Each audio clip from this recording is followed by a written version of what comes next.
This is the field where Appleby Horse Fair will be held. The farmer's been in and cut the grass, but in a couple of days it's going to look very, very different. This space here will be full of caravans and vehicles and horses and stalls and people. Oh, and food.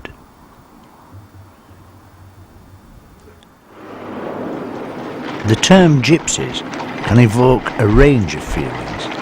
To some it has a romantic, mysterious ring. To others it is rather less favourable and is synonymous with beggars and thieves. It has been said that the term gypsies evolves from Egypt, from where they have said to have come. However, studies of the language they spoke in the latter half of the 18th century determined that it has Indian origins, and it is now generally accepted that gypsies did in fact come from India. The first official record of gypsies in the British Isles was in 1505 in Scotland. When the gypsies first arrived in Britain, they were welcomed, mainly due to their ability to tell people's fortunes and to see into the future. However, opinions soon changed, as there were concerns that the gypsies were taking trade away from the local traders, to the point where laws were passed in 1530 that said all gypsies must leave Britain or they would be imprisoned and their goods forfeited.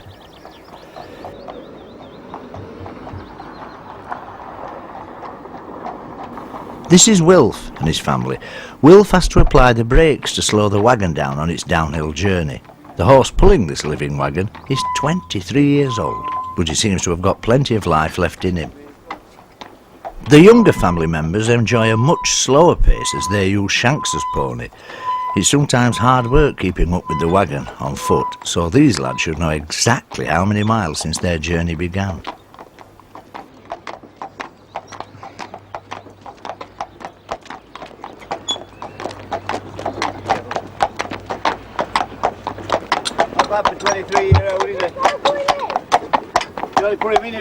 Wilf lives just outside Worksop in Nottinghamshire and has the added pleasure of living on a canal barge. Gypsies have certain traits. They love their children and have great respect for their elders. They are superstitious, quick-tempered and also flamboyant. One of their greatest skills is to make something from nothing, such as pegs from wood or baskets from willow they collect from their surroundings. They have always lived in close-knit communities, which is in part due to the prejudice they've experienced in their lifetime. They are wary of Giorgios, non-Romanis, because of the possible influence they can have on the Romany way of life, which they are passionate about. Their fear exists to the extent that many of the children do not go to school, so many Romani are illiterate. This further hinders their everyday life and lowers the opinions that non-Romani have of them. The introduction of specialist traveller schools is now helping to address the problem, and most Romani children are now being educated.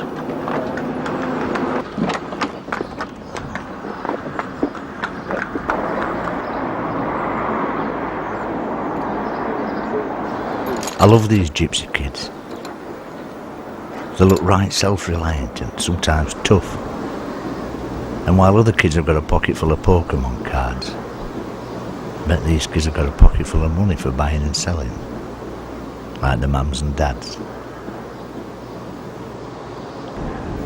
This is just like a real one, but in miniature, but just as much craft and trouble and expertise has gone into it as into the big ones. I wonder if they'll still be able to make something like this in the years to come.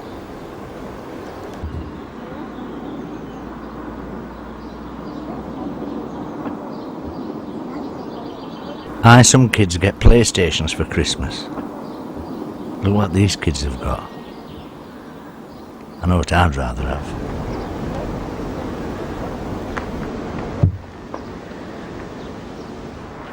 This lad is enjoying the break too as he swings on the war memorial chains.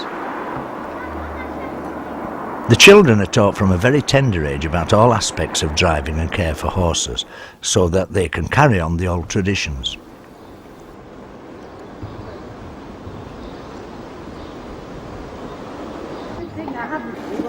Look at this beautiful little gypsy girl. She seems very much at home in the driving seat of this living wagon. Notice the clothes that she's wearing. Someone's gone to a lot of effort dressing this little lady this morning.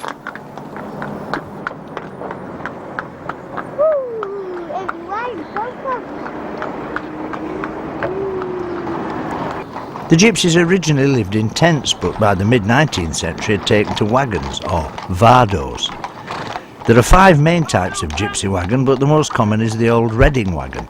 The large wheels run outside the body of the wagon, and the body slopes outwards towards the roof. Although the wagons are small, they are fully equipped. They are a one-roomed house on wheels, with all the travellers' possessions crammed in tight. With the introduction of petrol and diesel engines and mass-produced trailers, most Romany have left the traditional vardos behind. It is believed that only about 1% of the Romany people still live in horse-drawn wagons, but they are still very much in evidence, particularly once a year at the famous Appleby Horse Fair.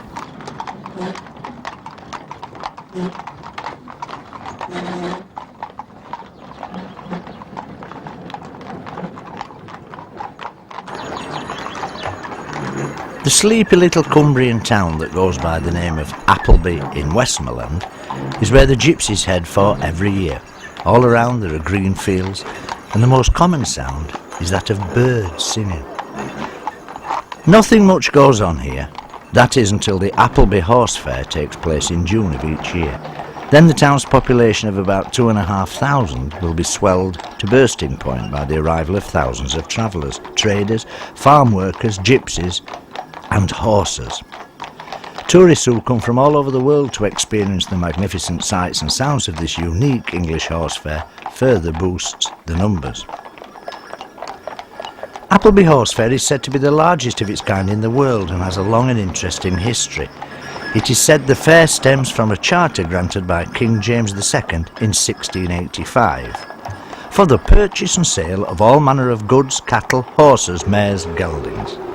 Although this fair was to be held at or on the second Tuesday in April, there is a reference dated 26th of October 1750 in the borough records that orders the council to have a show of cattle of all sorts held at Battleborough, on Gallow Hill and Brownbank on the 1st and 2nd day of June.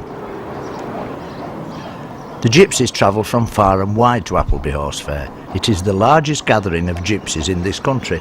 Sometimes the journey takes several weeks, but this fair is treated as a holiday by many of the travellers. This wagon is a beautiful example. Look at the ornate decorations which are typical of gypsy culture. Gypsies take great pride in their wagons. The more ornate they are, and the more books of gold leaf they use, the greater the status symbol. The general meeting point, once the travellers have arrived in Appleby, is Fair Hill. This field about a mile out of town was originally known as Gallows Hill. This is where all the local hangings used to take place. The scaffold would be erected and the whole town would turn out to watch the convicted man or woman swing to the crimes.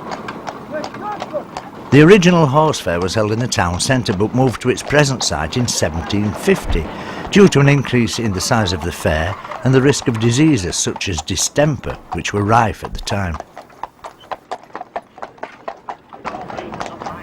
On a good day, a traveller and his family might travel 20 miles. These days, gypsies are having increasing problems finding somewhere to camp for the night and are often moved on by the police.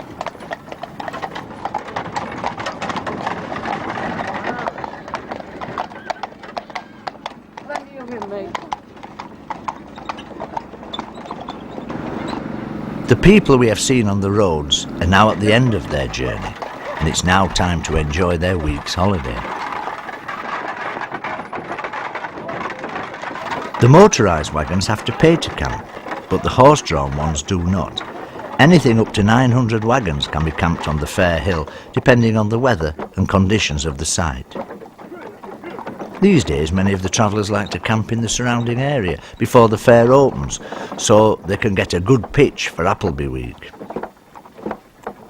The horses are fed and watered and are given a well-earned rest.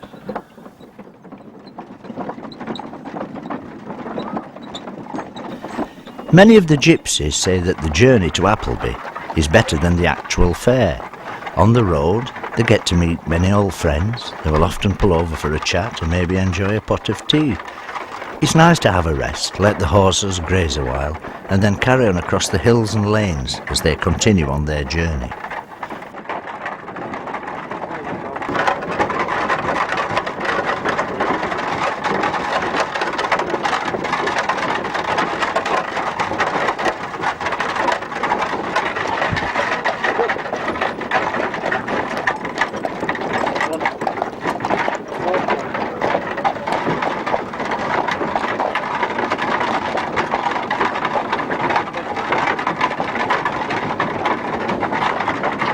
There we go.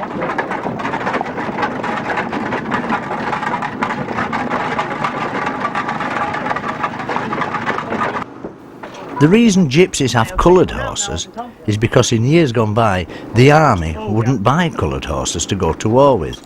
This meant that coloured horses were cheap and plentiful, so the gypsies started to deal in these horses and make a living from them.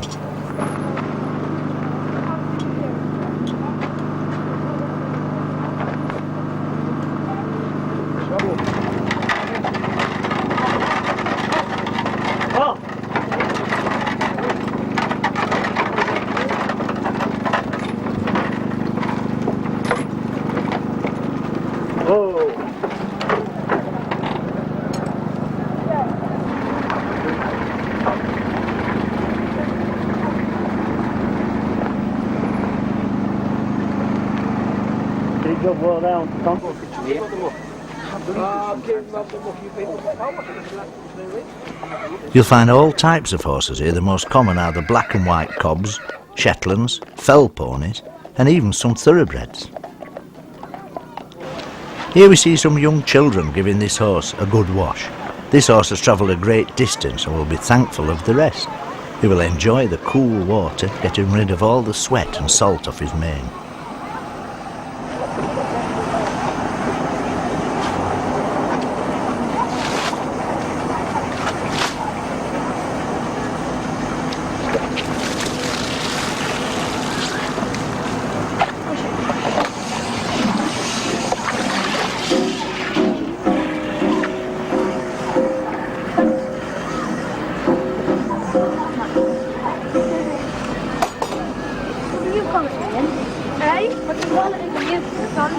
Quiet. Stand up, darling. Stand up. Good lad. Look, over there. Yeah. Well done. I just need. Here's your bucket, Robert. Here's your sponge. No.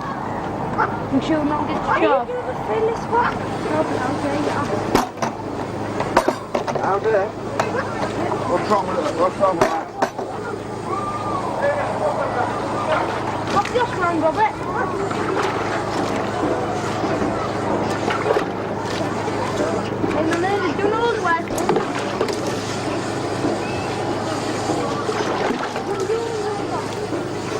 Here's one of the lads we saw on the road earlier. And I think all his horse wants to do is have a drink.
This is Jason Plant with his stallion. He's taking it down the road. It's quite a nice view, don't you think? That horse is so well looked after. Can't park it there though. They always seem to walk the horses down hills. In fact, they probably walk as much as they ride. Look how clean that is, and how fancy.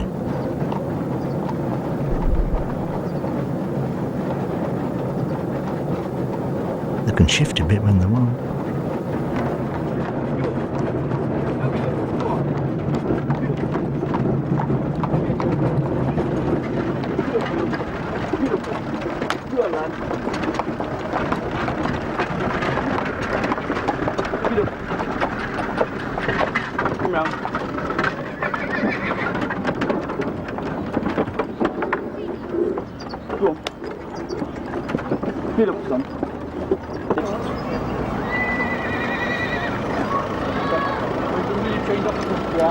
Have you undone?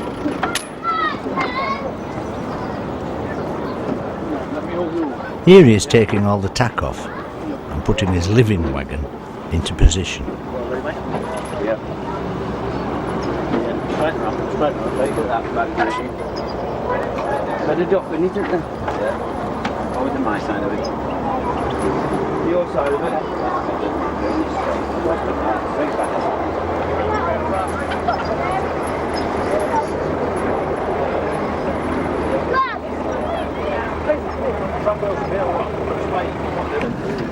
Find yourself, Barry.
We found this gypsy camp about 4 miles from Appleby. Most of the people in this camp are from the Morecambe area, and they rest here every year for a night before they continue their journey. Notice how the wagons are arranged in a circle.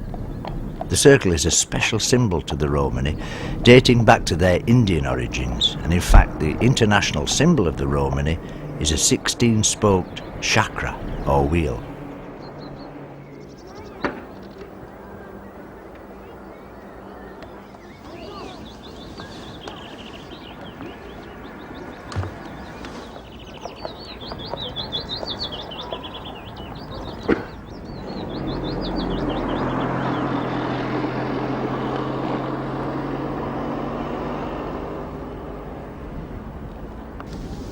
The children take an active part in the everyday chores. Here some young children are collecting water from a stream.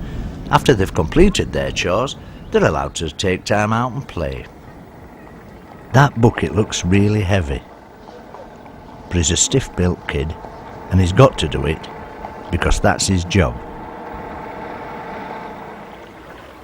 These two are keeping out of the way under a bridge where they think nobody can see them, so they don't get a job given. What they are doing is trying to catch frogs.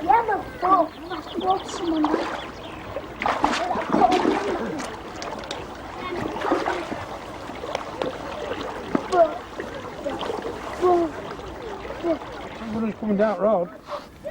This horse has been washed and is now being brushed down. The gypsies take great care in preparing their horses so that they look their best. After all, a well-groomed horse will fetch a better price at Appleby Horse Fair.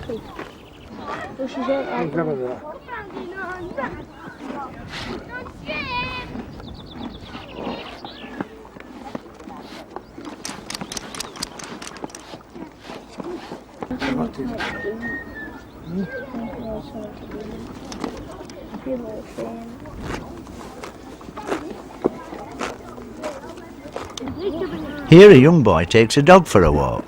Most gypsy families have at least one dog for sport, hunting or for protection.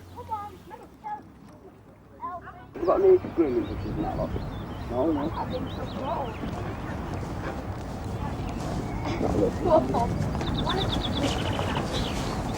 That'll do it.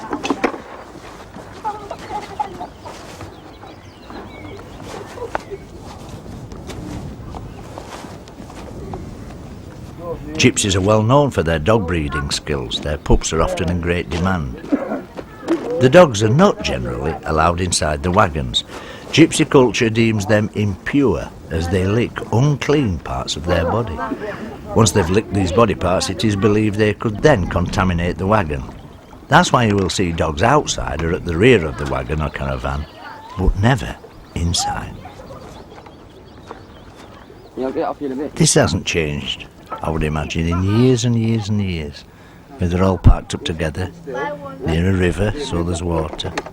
When I went to Appleby, I looked at it like a medieval scene, like an army must have looked hundreds of years ago. Horses and fires, people just living on the land.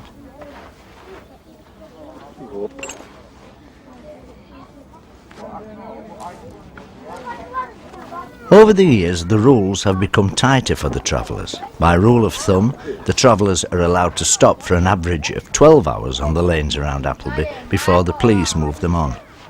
The Cumbrian police patrol the lanes on a regular basis and keep an eye on who's stopping where and how long they've been there. In years gone by, there weren't all these restrictions, but as Appleby Horse Fair has grown more popular, new rules have come into place.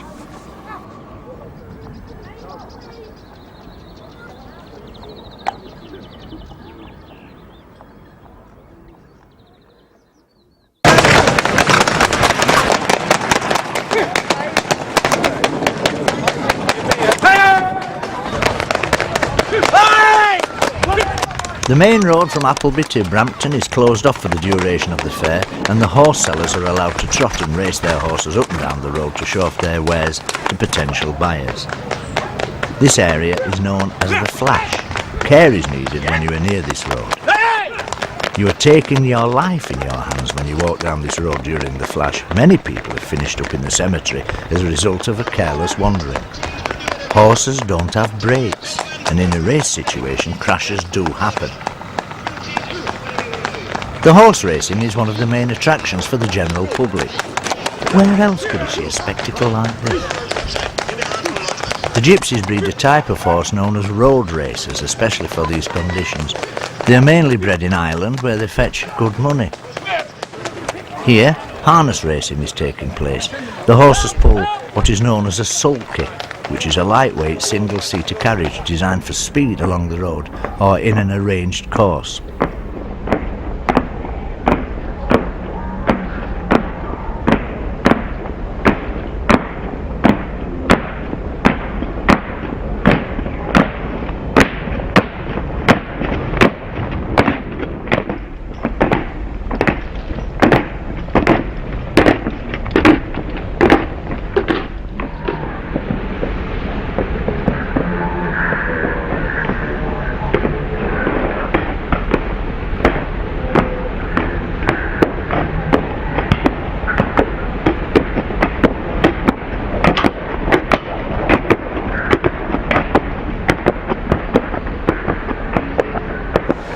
This road is very busy, with many horses going up and down at great speed, and accidents do happen here every year.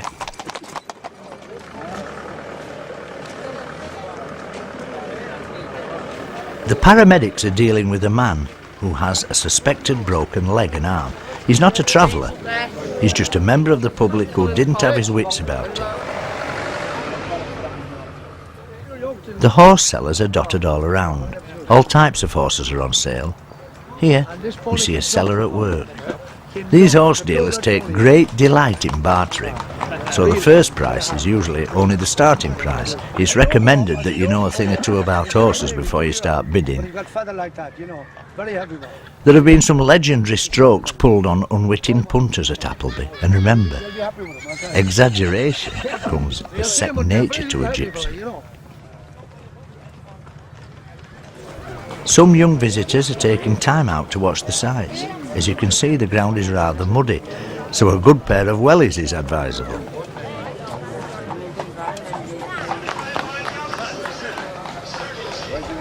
Here, a young lad and his charge take a well-earned rest.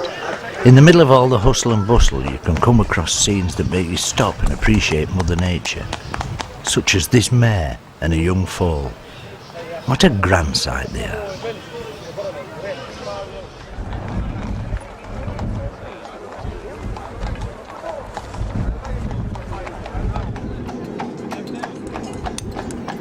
This farrier is Wayne Milner, who has travelled to the fair from Broadsworth near Doncaster.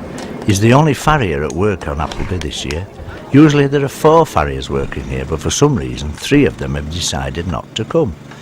This won't bother Wayne too much. He'll make himself a nice few quid.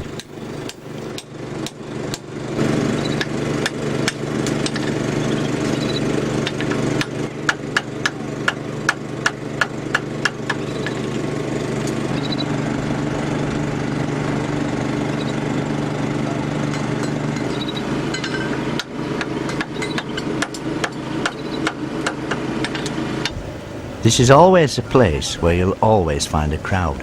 It's good to watch, it can be entertaining when you get a stroppy horse, and for some reason people always like to see someone else doing the sweating.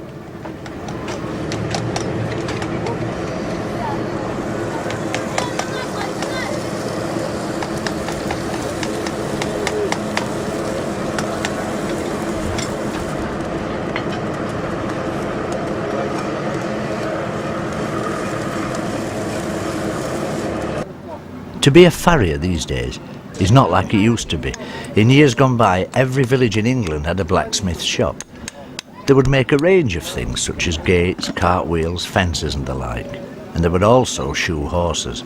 A landowner, a farmer or gentry would send the stable lad down to the blacksmith shop where the shoes would be made from scratch.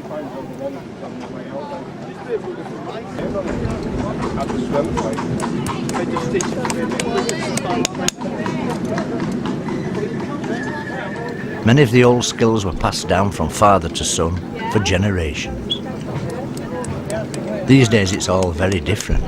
The farrier comes to you in his modern, well-equipped van, and when he leaves, it will be more than a few shillings that you pay.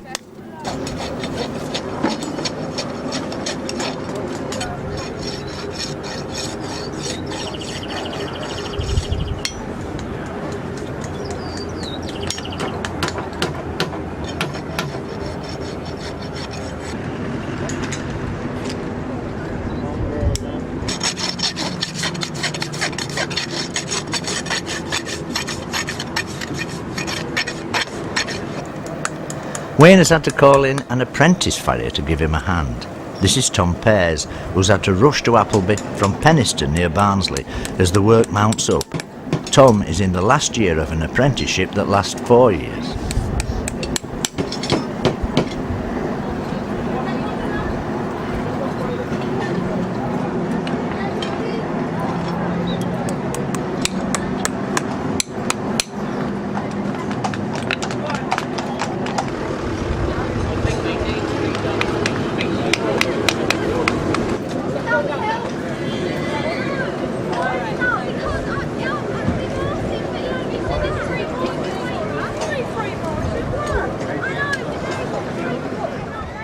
This elderly farrier talks about his life and how things were in years gone by.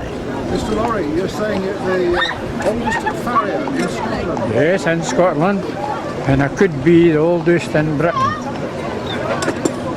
And what age did you actually start? I started when I was 13. I showed my last horse when I was 87. 87? So how many horses have you shod then, Mr. Lorry? How many did you count them up? 70,000 to 100,000. How much? About 70,000 to 70. 100,000 horses. 70 to 100,000, eh? Horses shown. Mainly Clydesdales. Aye, Clydesdales. Excellent. How many horses would you shoe in a day? On a wet day? On a wet day we'd shoe anything from 10 to 12 horses a day. And when would you start in the morning and finish at night? 7 in the morning Till when? till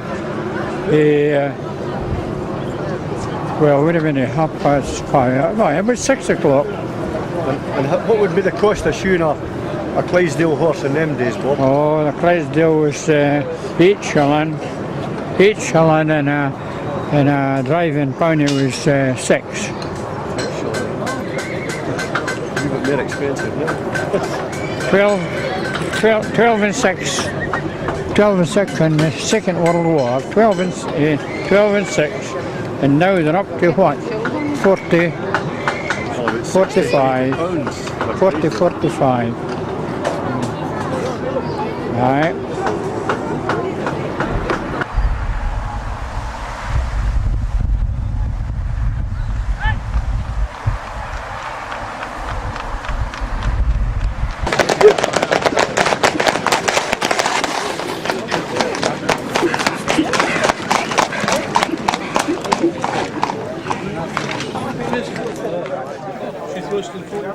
You have to remember that every horse you see on this lane is for sale. A traveller might have the best horse in all of England, and many say they do, but if the price is right, he'll kiss it goodbye with a shake of the hand and then go and buy something else just as good, if not better. Then he'll be telling all his friends he used to have the best horse in all of England.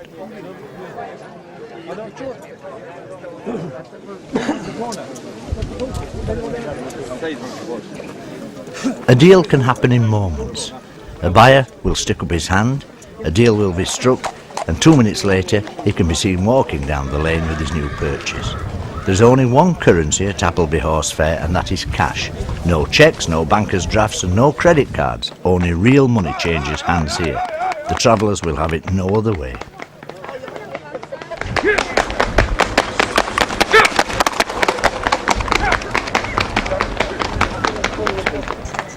Not much has changed on these lanes over the years. The travellers have been flashing their horses here for centuries. Some people would like to see this stopped, but I reckon if we could all live 100 years, Appleby Horse Fair would remain intact throughout our lifetime. It gets more and more popular every year.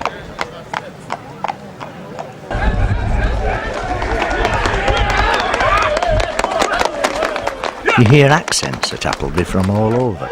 A lot of Irish people, a lot from London. And some of the bets they put on this could be 2 or 3 grand. They might not sell any horses, but they'll make a few bob. He's bending to get away with it. On Appleby Top, you will find an old fair, which draws all the travellers year after year. You'll see all the diddies, dealers and liars sat cooking their scran round smoky wood fires. There'll be pieballs, skew balls and flea-bitten greys. Like most of their owners, they've seen better days. With a greasy leg here, a bog spavin there. They'll take a knacker prize for these at the fair. Now here meet Bob Forrest, who owns Allen West, a genuine trotter that's bred off the best, in company with Cheeky, who smokes a cigar. He speaks of his daughter, who drives a stock car. Along comes Fred Pickard, a man who is game. He owns trotting horses that have brought him fame. With him is Stan Mallum, well known all around, and gents such as these so seldom are found. But hang on a minute, we nearly forgot. There's Gatenby, Coyley, Smasher and Lot come up from Bradford to buy us some beer, so keep off at whiskey, don't make it so dear. Our pal Davy Jones will still have a go, and Shafto from Biker will toss out his dough. There may be some ruttlers that's now doing stir, but they will be thinking of Appleby Fair. The Gascons, Tom Lister and young Billy Bruff have all had it off and sold some good stuff. Wilf Waggett and Windle are looking for gries to feed Irish navvies or fill some meat pies. The publics are full, they've been out for hours. Our pal Terence Lee sings the boys' April Showers. Jacko and Buffer now lean on the bar. They've just spivied Yorkshire with creosote and tar. There must be some trouble, for in comes a cop. A man's had a scut with an old kettle prop. But no one says nothing, for travellers won't talk, and the culprit is missing. He's halfway to York. Paddy Murphy from Preston is spinning his cracks, while Billy Hill's quoting the price of old sacks. So what with stack sheets and second-hand bags, no one is bothered about the old nags. Larry Howard, the chanter, sings to Joe Brown, who sups all the whiskey that's inside the town. So order is given through the length of the bar, while Larry bursts forth with Mother McGrath. Gold earrings and watch chains gleam in the light, and a man over 80 is wanting to fight. A bloke selling laces is sorting his cash as he wipes off the froth from the ends of his tash. With all due respect, through the course of the day, we drink to old-timers who've now passed away. 'Twas only by them this fair was kept going, and thanks to these lads, every traveller is owing. Each time the door opens, you smell the wood fires, and it's time for a song from young Sonny Tyres. It's my mother's birthday that now fills the air, and everyone's happy at Appleby Fair. From the highways and byways the clans have now met, so win, lose or draw, no one will fret. It's been a great pleasure to put them in verse. You'll never see better, but often see worse.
Another popular attraction for the visitors is the horse washing in the river.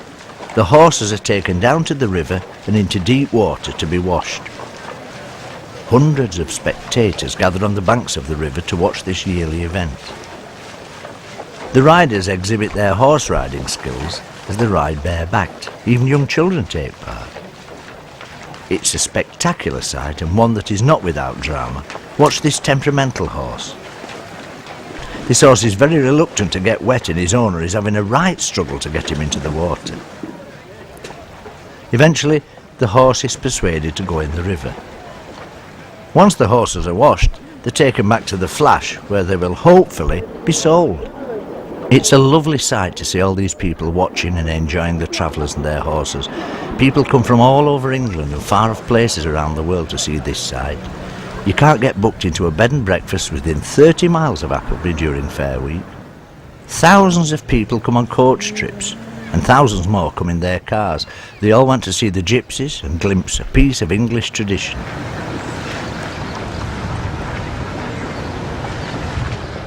This is the River Eden.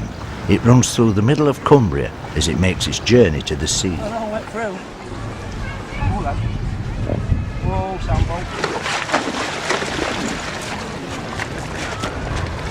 Having horses in water like this is good for them.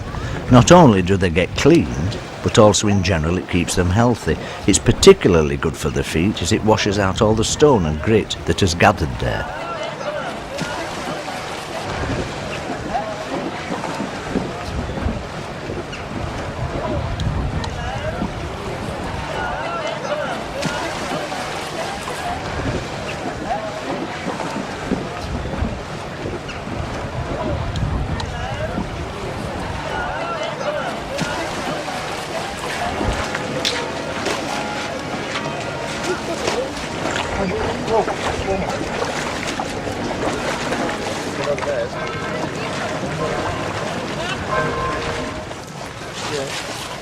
The travellers use washing up liquid to clean their horses. It does the job well, and it's far cheaper than shampoo.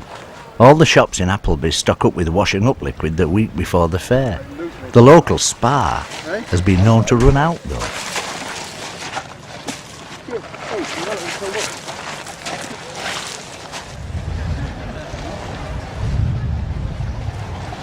How many people, John? What is it? Right? How many people is it?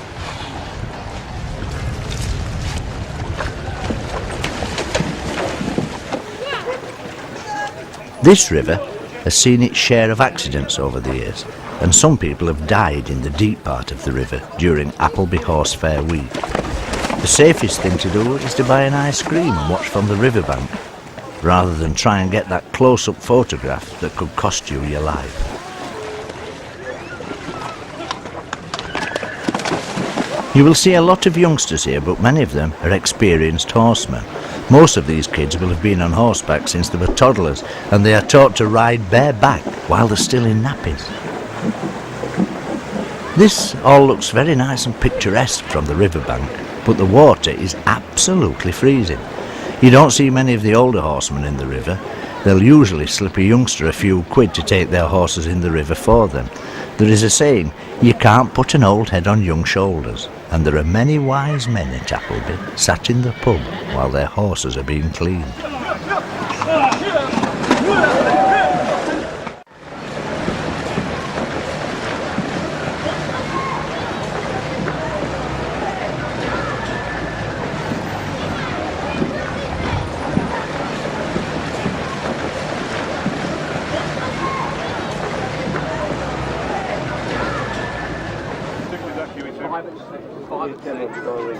There are official races run under the rules of the British Harness Racing Society in Home Farm Field, usually on the Tuesday, the last day of Appleby Fair. Horses from all over the country come to race here. The horses are specially bred for their speed and size. Harness racers begin their racing career as 2-year-olds. It usually takes 9 months of training before they are ready for their first race. To qualify for racing, they may not measure more than 51.5 inches shod at the top of their withers. Young or inexperienced horses start as maidens. After 1 win, they become a novice. After 2 wins, become intermediate. On winning an intermediate race, they enter open racing. And as the horse wins more races and therefore more prize money, he starts further back at the start. This is known as handicapping.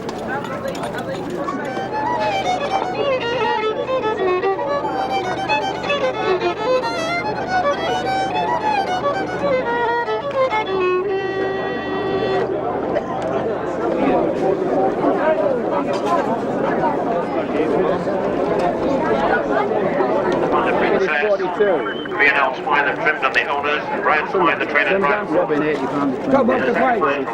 £6 Sundance. Sundance for £15.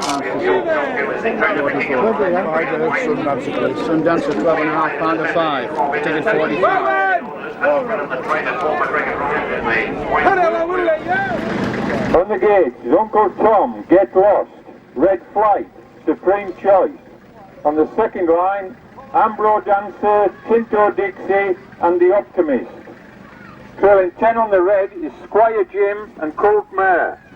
20 on the yellow, Brave Decision. Harness racing contains an element of danger, and safety precautions must be taken to minimise risks. Drivers must wear helmets, wheels must have safety discs covering the spokes, and most drivers wear body protectors.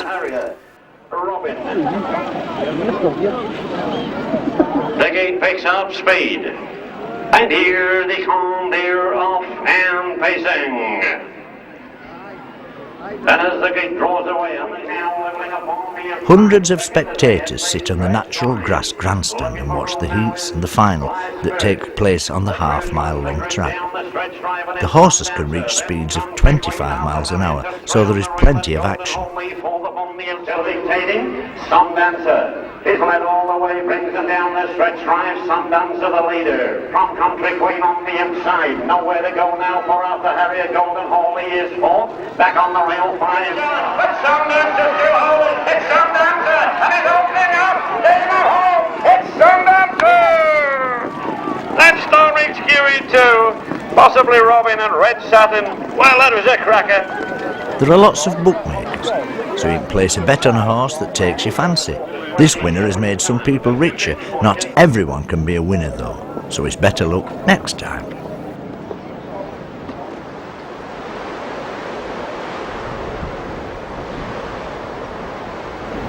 I don't need to introduce myself on Appleby Fair.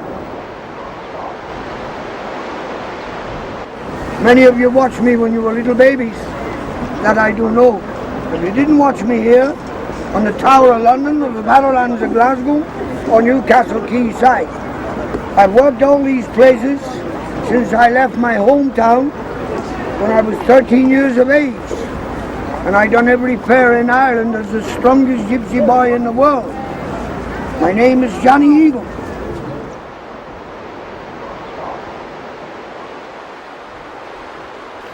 There are many colourful characters at the fair. One person in particular who has been a popular sight at the fair is Johnny Eagle. He's entertained sightseers with his amazing feats of strength, unusual abilities and non-stop humorous repartee for many years. Here we see him doing what he loved, entertaining people before his unfortunate death in July this year. He will be greatly missed by many who will remember seeing his show when they were kids. Not your body. No, out here like that. When you get it tied in a knot, call me back. Are you married? No. Then you'll never do it, son. Now I want you to prove to the people that the bar is real. Give me your middle finger. Yes, that's your dirty finger. Press it there very tight. Push it into the press. And when I hit it, you tell the people if it's real. Are you ready? Thank you very much. I'm going to go to work. I'm going to bend the bar for you and your children. Before I do, I'm going to ask everybody, no children, adults and adults only, to give to me for my masterpiece performance a piece of silver if you can afford it. One moment, please. If you are not in a position to pay a coin to see my show, then I ask you to stand and see my show at my expense. I'm not here because I'm skint. My father died and left me £300,000. Where the hell he left it, I haven't got a bloody clue. If you fill this hat up, don't worry. I've got 3 more in the case. Thank you. If you haven't got it, please stand where you are. No need to walk away. Thank you. It's all right now. You can all creep back. I've been around. Have a look at the size of my audience. Have a look at the size of my collection. Enough money to last me for the rest of my life, providing I drop dead now. I ask for a piece of silver. Have any of you intelligent people ever seen brown silver before? There's only one convenience for a penny in England today, and that's the public convenience. So I pray to God, every man who put a penny in that hat gets bloody diarrhea tonight, and he hasn't got one.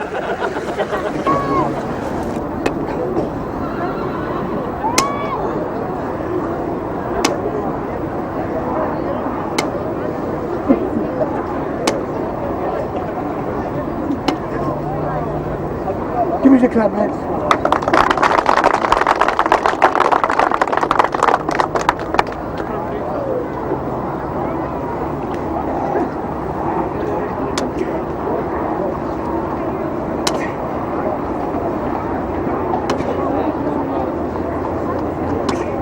Give me the big club, lads.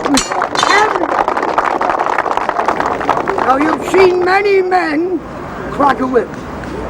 But have you ever seen a man crack a 40-foot tether chain? What they tether on their horses is. Well, I'm going to give you a slight demonstration. You're all right, you're all right. I've never hit anybody in 57 years.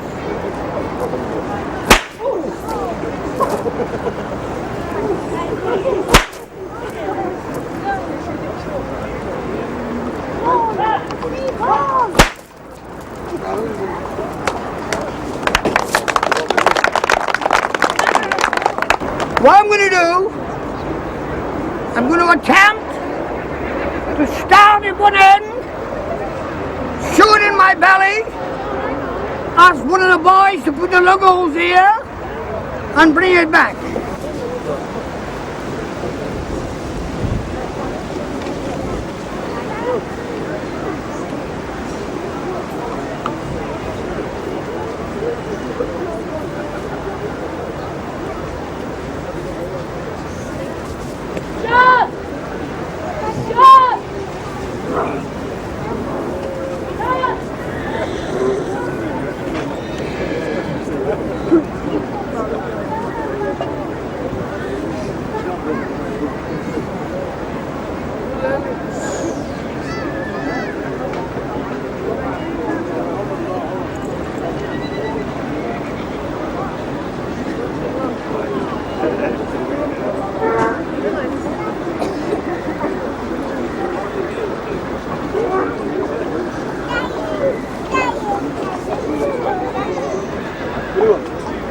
Stand over.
If anybody thinks you must a coin, the hat say if you don't, I'm going to have a half an hour's break.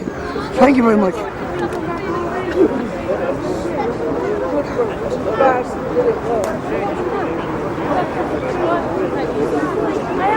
How far does that one go back then? All in the back, yeah. I got to keep so much. I do it with a watch as well, pocket watch. The body I told you, you can hear the watch sticking in the stomach. But I can't do it without chain, it's got to be the links like that. How dangerous is it then? Is it actually bringing it back? Somebody push you, you've had it. I've seen it with the block car wheel and all. That's a long time ago. Tell this lad what he used to do with the wheel. I've gone and carried his wheel on my head, balance it and stand on my feet. But I can't now, I'm too old. I'll be 74 in the 7th of March, I can't do it. And they keep telling me not to come here, but I might as well die if I don't come here. Where's that woman? Oh, she's gone. She lives beside me, them people are having a joke with. And she always says to me, how do you feel this morning, Mr. Eagle? I said, with my hands.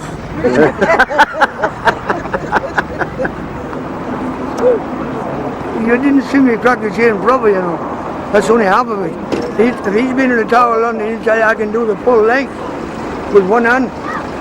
But get an awful pain here sometimes now. It's like an old car, the engine goes, doesn't it?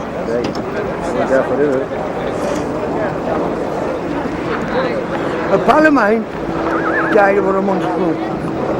And an hour before he died, he drove his horse into town and died on the flat yard. And I'd like to die here if I could. I would, honestly. I know people think I'm daft, but I would. Oh, I'd love to die here. Get all these. I'd get up out of the grave and collect up. If it's bury, as long as I bury me with a good blonde love, I'll be all right. Ladies and gentlemen, please gather round, throwing my hat a shilling or a pound. I've come along here to entertain you and show you things that others can't do. I've stood on this hill for most of my life, earning money for my children and to keep us from strife.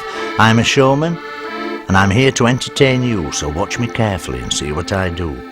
I'll bend the bar and crack the chain and do the human ostrich again and again. I love my work and I love you all. At Appleby Fair, we'll all have a ball. So remember me as I bent the bar, and I hope in your memory that I've left a scar. This was my place on Appleby Fair, where we all used to gather year after year. The show is now over and Johnny has gone, after doing his show for so many and for so long. A genuine showman and one of the best. Ladies and gentlemen, Johnny's at rest.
Now, ladies and gentlemen, I've finished for a little while, but I'd like to welcome every one of you who queue up here every year just to see an old fool like me.